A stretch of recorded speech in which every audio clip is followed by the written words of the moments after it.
Good morning. Sino gumawa nito? Kami po. Ay, very good kayo dyan. O, hintayin muna natin yung mga kasamahan nyo, ha?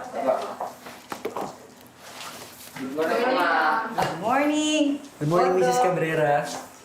Oh, asa yung ibang mga bata? Paparating na po sila. Upo muna kayo. Hintayin po muna natin, ma'am. Sigurado ka, ha? Opo, ma'am. Hihintay ako.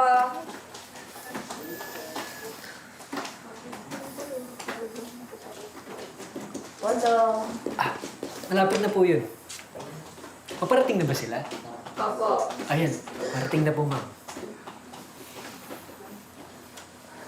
Good morning po, ma'am. Ayan, Mila. Good morning, Mila. Good Mga kasamahan mo. morning! Good morning! Nandiyan na po sila. Ma'am, paparating na daw po. Sigurado, ha?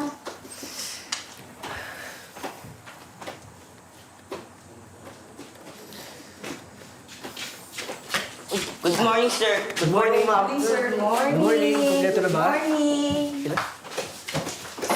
Morning, sir. Ayan. Ayan, kumpleto na. So paano dahil kumpleto na tayo, simulan na natin pupunta na kayo sa pwesto nyo. Francis, dito Camila, yung pwesto mo. Toto, dito. Gary Boy.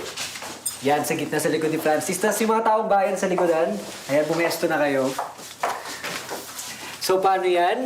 Ngayon papanoorin tayo ni Mrs. Cabrera. Kaya naman ipakita nyo na yung galing nyo sa mga in-ensayo natin. Handa na ba kayo?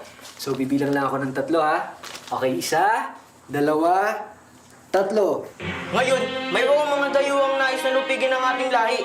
Kailangan natin pagtanggol ang ating mga sarili. Ang sino mga anib sa nais mangyari ni Balat Lupa ay magkakaroon ng maganda buhay dito sa lupa. Kikilalanin ang katapangan sa anumang henerasyon. Paano ang lakas ng dayuhang mananakop? Kakayanin nating labanan ng anumang uri ng pananakop kung sama-sama tayong kikilos at lalaban. May pag-asa sa nagkakaisang pagkilos. Mabuhay ang pagkakaisa! Mabuhay! Mabuhay! Mabuhay! Mabuhay! Cut! Mahusay! Mahusay! Magaling butan. Ay, teka lang. Ay! Sandali! Saan naman kayo pupunta? Hindi pa tayo tapos. Poldo, ninenervyos ako. Saan kayo pupunta? Cabrera, gusto po talaga namin sumali sa play. Kaso kailangan po namin kumubra. Opo, Mama at Sir, kaya pasensya na po. Kung hindi po kasi namin gagawin, pati yung magulang namin. Nilang, Magagalit po kasi si Tiang kung wala akong mauuwing pera. Pero hindi ba kayo natatakot? Illegal yung ginagawa nyo. Natatakot po, pero kailangan namin kumita, Sir. Kami lang po kasi ang inasahan sa aming mga magulang.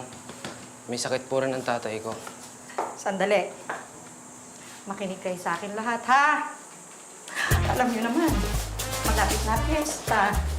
Hindi niyo pa nga kabisado mga linya niyo, Poldo. Alam mo naman ako pag ninenervyos.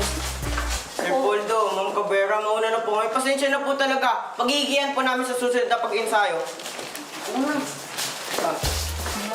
Magsingat kayo. Sige. Uwi na rin muna kayo. Paano makita na lang tayo sa susunod na ensayo? Ingat ka, Toto. Ingat. Sige. Poldo, mag-ensayo, ha?